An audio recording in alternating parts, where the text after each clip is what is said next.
Hey, good morning. I'm Paige Browning. It's Friday. This is Seattle Now.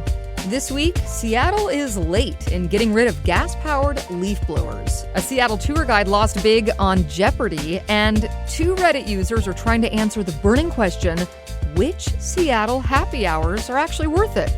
Seattle Times food writer Vinh and entrepreneur and drag queen Chase Burns are here to break down the week.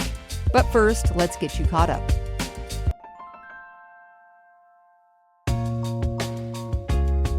U.S. Customs and Border Patrol agents shot a man and woman in East Portland yesterday. Word started coming out last night, and here's what we know. Portland police rendered aid to the victims, who were then transferred to a hospital.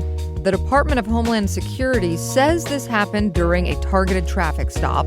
Homeland Security also says the victims are Venezuelan.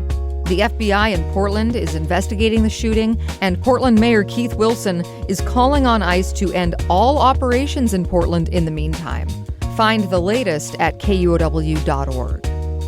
A federal court has shielded UW and other public universities from cuts to research funding. The Trump administration had tried to slash funding for public universities by not fully reimbursing schools for things like facilities, equipment, and staff.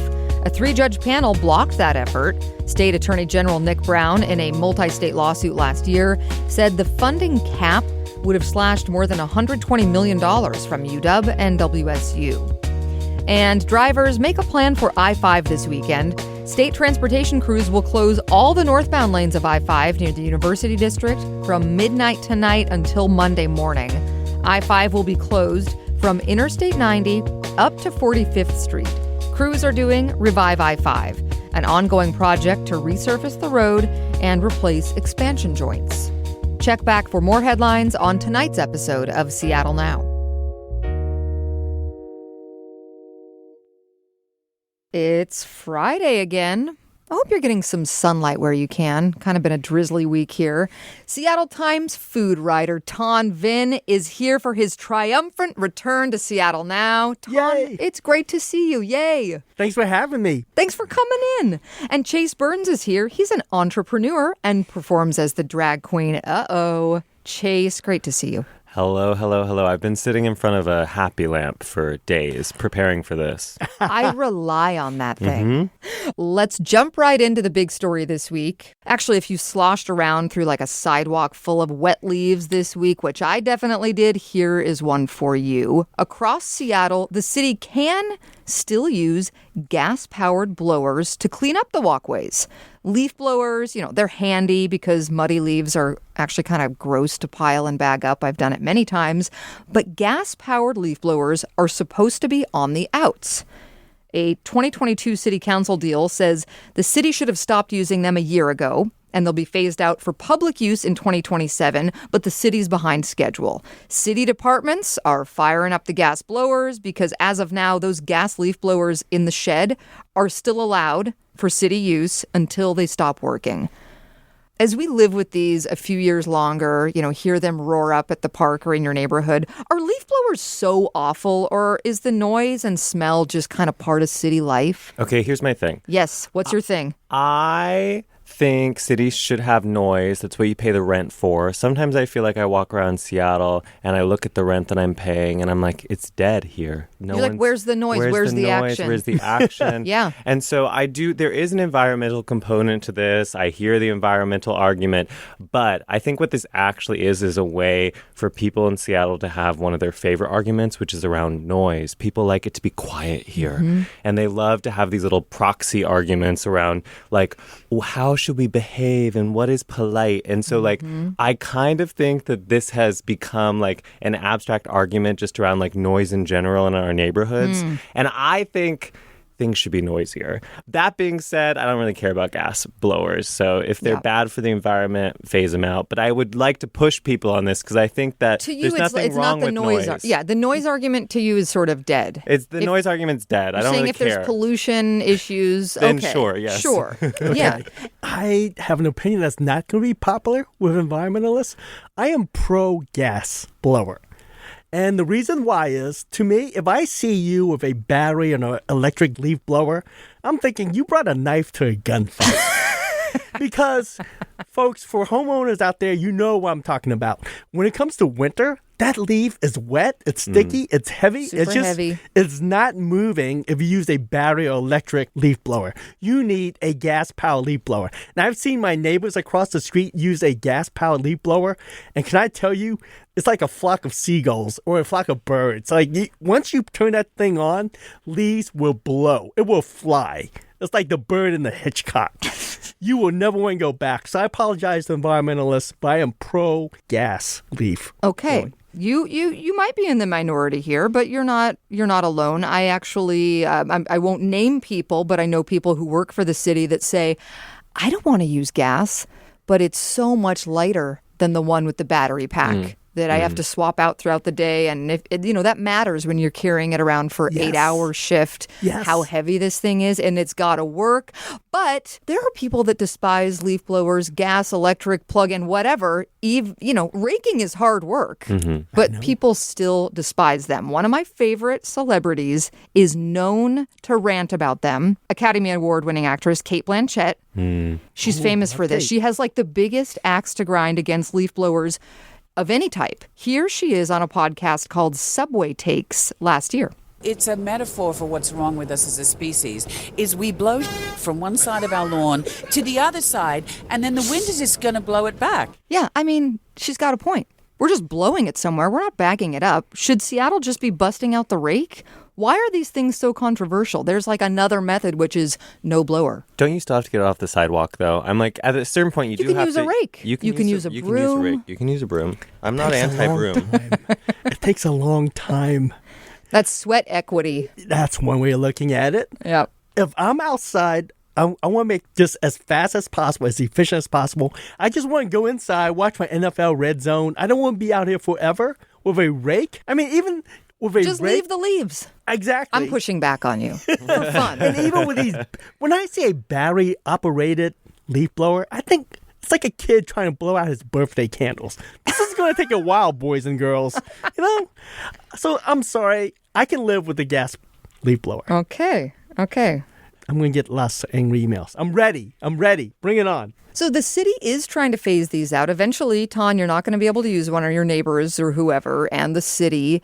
And as we know, electric-powered devices are getting better. So maybe one day this thing can blow your socks off. But for Seattle, they're behind schedule, and we're now being lapped. Just last Thursday, Portland officially banned gas-powered leaf blowers for 9 months out of the year. Okay, so they've got an exception they lovingly call October through December. Yes. Peak wet leaf season. And they say that's when you can use your gas-powered one. Yes. Preach, sister. Yes. That is so funny. Have you ever been woken up by a leaf blower, Zoom interview interrupted? Would it help if there were specific times? I will say when we used to do this online a lot during the pandemic, they were an issue then. I will say there was they were always an a issue. leaf blower outside Trisha's window during the pandemic. Yes. Right on schedule. No, I remember that. So I will say that is irritating, but that's the city. As much pro as I am with gas leaf blowers, if there was an ordinance, I would vote for you can't use one before 10 a.m. I'm an early riser, but I'm old school. I want to read the paper. Yeah, exactly. Have coffee. It just throws off my rhythm. I can't walk and chew gum at the same time. Yeah. So if I'm reading my newspaper and I hear loud noises, sorry, Chase, then I just get distracted. I'm like, lawnmowers are noisy too. It's all in there. Yes. 10 a.m. for Ton. Okay, we got to move on from the wet sidewalks to the wet bar. In the Seattle subreddit, a couple users have decided to answer an ever-burning question: which happy hours in Seattle are actually worth going to?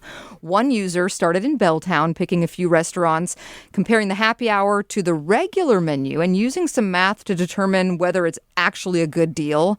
There's a lot of meh or fake deals on some of the menus. Ton and Chase, you get out. Is it truly hard to find a good happy hour in Seattle? You would know more than I would, Tom, but I feel like there are definitely fewer than there used to be. I remember when I worked at The Stranger, we would do a happy hour guide all the time, and it was full before the pandemic. But it's reflective of a lot of things. There's still a couple that I like. Fagone was mentioned online recently. I think Fagone has a great happy hour. But in general, they seem to have disappeared. It's harder to find. Yeah. Do you find that, Ton? it's a matter of semantics because this is a happy hour mad city.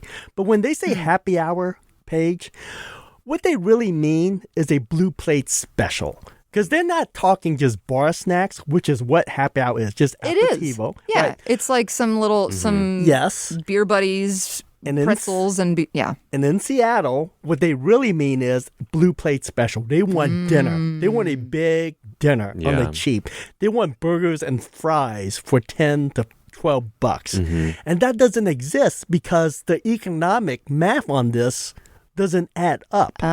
So I would say for people who want happy hour, what you really want is a blue plate special, which is a different thing. That's a dinner. From happy hour. Yeah, you just want a interesting. cheap dinner. That's a really good point. So one of the users on this Seattle subreddit has started building a map of happy hour deals all around the city. It's hilarious. Yeah, it's hilarious. And some of them are, a true happy hour, but many are like what you're mentioning. It's a blue plate, like the $10 pasta at Donna's. Great It is deal. good. It is It's good. absolutely delicious. But what does it say about Seattle right now that you actually need to do some research on whether you're getting a good deal at the happy hour or the blue plate special? Seattle has a weird connection to happy hour. I was in Philadelphia recently to speak to a class, and then I couldn't find a happy hour. And their happy hour scene is not as big as ours. And I would say that's true also in San Fran. We just have a strange connection with happy hour where we expect dinner. Yeah, when I came here, when I moved here 10 years ago now, and when I came here, I was actually surprised with how many happy hour specials they Right. were. It was much more than I was used to. I will say we could have a few more just good old dive bar beer happy Absolutely. hours. Sometimes I'm like, I just want to, is this hard? Yeah. Can I have a $5 beer? Give me no. Give me Like like a $2 beer? I want like a $2.50 Miller High Life. Yes, exactly. You'll get me in the door. I love those ponies. The I want a pony. ponies, $2 for they a have pony. one at Linda's still. They have ponies some places. I want a cheap pony. I want more a cheap pony. ponies. Yeah, I want 2026, want more that. cheap ponies. And okay, just to make ourselves feel a little worse about this, Seattle Now dug into some historical archives related to happy hour. 2009 article from the Seattle Weekly describes appetizers for less than $5 a plate, $2.95 draft beer, okay, what we were talking about, and $3.95 glasses of wine. One place even had an entree for $5.50. It kind of makes me want to cry a little. That's Those days are long gone. those days are gone. I mean, and we talked about that the pandemic changed this a little bit. Has remote work continued to take some of the luster away and the low prices? Well, what's weird about remote work here is that it didn't necessarily stop people from going out. It just changed the neighborhoods they went out in. Like I remember in 2020, it was like certain neighborhoods would suddenly become very busy because everyone was just in their neighborhood. They'd spend all their time in their neighborhood. But then some places like downtown obviously were dead. I think our traffic patterns have really changed and we still have not caught up with really where those changes have happened. I don't think it's true that people aren't going out. They just are not going out to the normal places. They're not necessarily, like Pike Pine is often dead. I mean, it's January right now, so it seems that way. But it's a lot quieter than it used to be in busy places. And just interviewing a lot of restaurant owners in downtown the last 2 years, when I ask them how come they don't have happy hour, they say it's because there's not enough office workers. Yeah, that's definitely to true. generate that. Because Except on a Wednesday. to have happy hour, you need to staff, right? You need a staff. And if they believe that there's not a crowd or foot traffic, you're not going to hire people. And again, I hate to bring this up, it's one of the highest minimum wage in the country. So you don't want to staff an extra cook or a server to do this. Yeah. And along the same line, because I realize, because we don't care how the sausage gets made, but if you see a happy hour that is spectacular, usually the restaurant or bar is not making money off from that. What they're doing, because this is how you deal with the labor shortage, you sell food and drink just to break even, but you do it anyway so that your staff could get tips because labor is hard to find. So you would motivate them by working at your restaurant by offering like, hey, we have a spectacular happy hour. it's food is just break even. Yeah. You get the tip. You're just at least getting people in the door. Yeah, you do that just for your staff so that they get the tips. That's they get the interesting. money. Well, and those tips are relationships too. I mean, those are people that often will come in customer-wise maybe many times because they like that happy hour. They like that bartender. And I do feel like that's the sort of basic relationship building that we've lost a bit of, especially in the restaurant industry as it's gotten more expensive.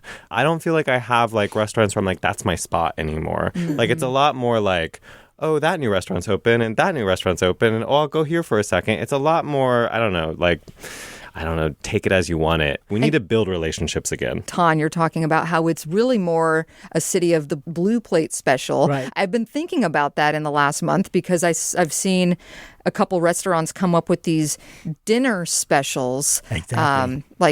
Cafe Lago's had one for years. Yes. Every week for years. And that gets people in the doors. Harry's Fine Foods has a very nice Monday special. And those are places with people who love going there, for too. people who love going there. And now a niche one, Aslan Brewing, has girl dinner Mondays. So it's like fries and a martini, something like that. So they're getting niche. And along the same line, have you noticed what days you're mentioning? Monday. Oh, it's Monday. Yes. All Yeah. across. Monday's You can deal get cheap day. dinner on Monday. Yes. And this is my advice, and I get this every week. When people email me to ask for a happy hour recommendation, I always ask, I said, are you looking for, quote, the blue plate special? Because most cases, that's what they're looking for, Chase. They're not really asking for happy hour. They're asking for a cheap dinner. And what my advice is, for that, you want to eat out on a Sunday or Monday. They do not call it a blue plate special. They just have it like special dinner night. And you mentioned Cafe Largo. On Monday, they do $15 pizzas. Yep. And it is spectacular.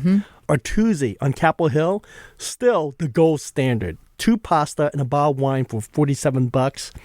And if you know anything about Tuesday, they're owned by Spinaze, and they make some of the best pastas in Western Washington. That's your night to go out. Yes. So and they do that on Sunday and Mondays, and everyone does this now on Sunday and Mondays. So forget happy hour.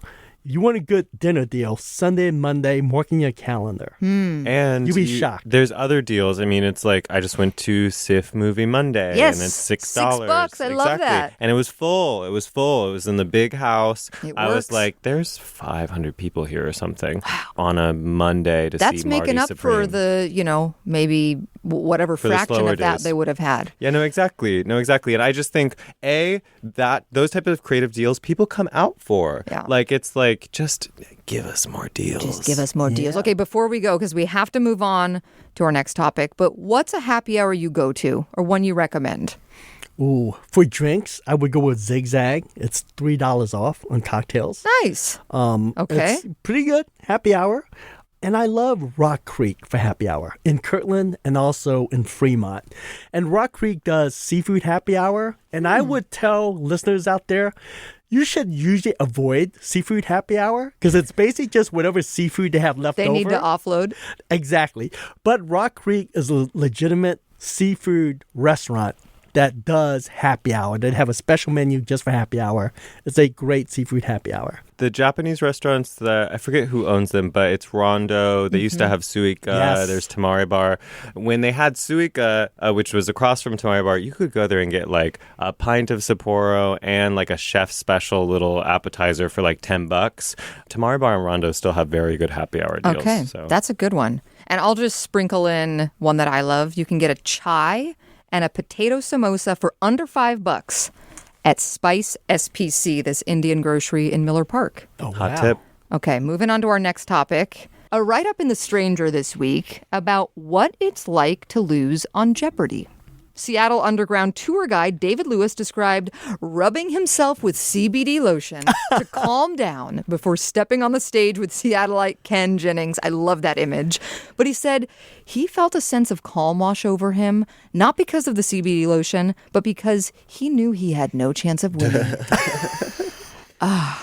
If you get on Jeopardy, how do you think you would do? Well, I don't think I'd get on Jeopardy first off. And so I think Let's just start right there, Chase. if I had spent my whole life watching Jeopardy and liking Jeopardy and I got on there, I would be so nervous. But myself, having never practiced, I would be flattered just to be there. Love it. Flattered just to be there. Ton? I would not be on Jeopardy, but what I find fascinating, who are these people who train like it's a marathon? It's like, what? I don't know my World War II history, so I'm just going to cram? No, exactly. Yeah. There are a lot of people like that in Seattle. People love Jeopardy here. Love it's it. I mean, our very own Ken Jennings. Yes. David Lewis, he tried. He crammed. I don't think it's possible. You're right. He did do that in with the library at the. Yeah, exactly. So he described cramming at the Central Library for his audition, and he thought he got cast because he wore flamboyant clothes in Seahawks colors. And he says that now knowing pointless trivia actually makes him a better tour guide.